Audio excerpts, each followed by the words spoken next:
Shalom, selamat pagi Bapak Ibu Saudara serta simpatisan GKI Karangsaru Semarang.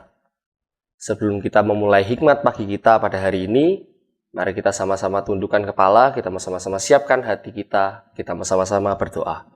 Mari kita berdoa. Ya Bapak, terima kasih atas hari indah yang telah Engkau berikan kepada kami ya Bapak hari ini. Terima kasih atas nafas anugerah yang masih Engkau berikan kepada kami ya Bapak. Ya Bapak, sebentar lagi kami akan mendengarkan hikmat pagi ya Bapak, bersama-sama merenungkan firman-Mu, membaca firman-Mu. Kiranya Engkau yang mau berkati, Engkau yang mau sertai kami, Engkau yang mau siapkan hati kami, supaya kami dapat mengerti firman yang akan kami dengar dan kami pelajari ya Bapak. Terima kasih ya Bapak, hanya di dalam nama Tuhan Yesus Kristus kami berdoa. Amin. Tema perenungan hikmat pagi kita pada hari ini adalah ketika krisis iman melanda. Dan nats diambil dari Lukas 17 ayat 1-6. Namun kita hanya akan berfokus pada ayat ke-5 saja. Demikianlah firman Tuhan. Lukas 17 ayat 5. Lalu kata rasul-rasul itu kepada Tuhan, tambahkanlah iman kami.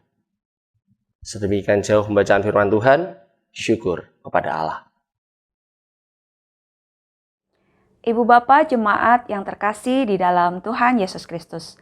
Tidak sedikit orang merasa cemas atau takut ketika harus naik pesawat. Ada orang yang rasa takutnya masih bisa diatasi dengan baik. Tetapi ada juga yang benar-benar merasa ketakutan atau fobia. Aerofobia atau yang dikenal juga dengan nama aviofobia adalah ketakutan untuk naik transportasi udara, baik dengan helikopter, pesawat terbang, balon udara, atau transportasi udara lainnya.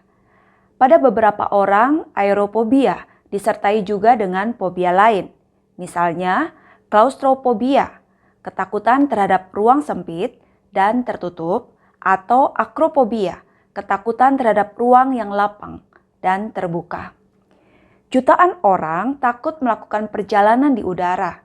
Padahal kebanyakan di antara mereka mengetahui data statistik yang menunjukkan bahwa mereka lebih aman berada dalam pesawat daripada di dalam mobil atau bahkan di bak mandi. Para peneliti mengatakan bahwa masalah mereka yang lebih pokok bukanlah karena mereka takut akan kecelakaan. Akar kegelisahan mereka yang sesungguhnya adalah ketakutan bahwa mereka tidak dapat mengendalikan hidup ketika pesawat lepas landas. Krisis iman yang serupa dapat terjadi ketika seseorang menyerahkan diri dalam pemeliharaan Allah. Ia juga dituntut untuk melepaskan diri dari apa yang dianggap sebagai pijakan yang kokoh oleh dunia ini. Mempercayai Tuhan yang tidak kasat mata dapat menjadi hal yang menakutkan, terutama bagi orang yang baru menjadi pengikut Kristus.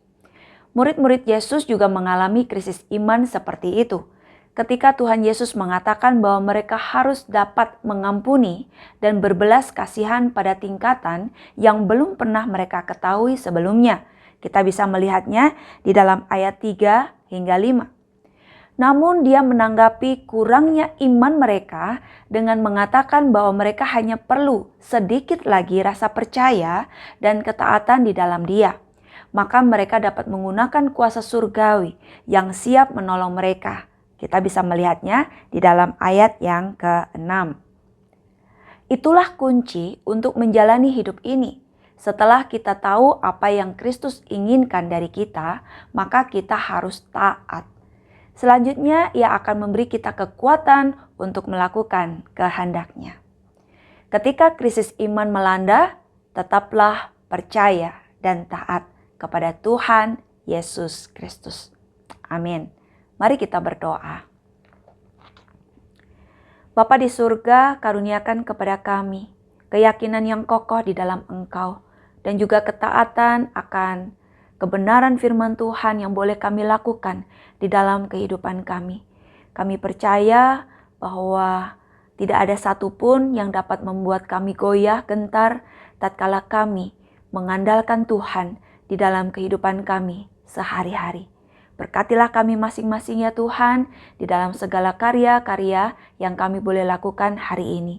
Kiranya apapun juga yang kami lakukan, Tuhan berkenan memberkati dan memuliakan nama Tuhan. Di dalam nama Tuhan Yesus Kristus kami sudah berdoa. Amin. Selamat pagi, selamat berkarya. Tuhan Yesus memberkati kita semua.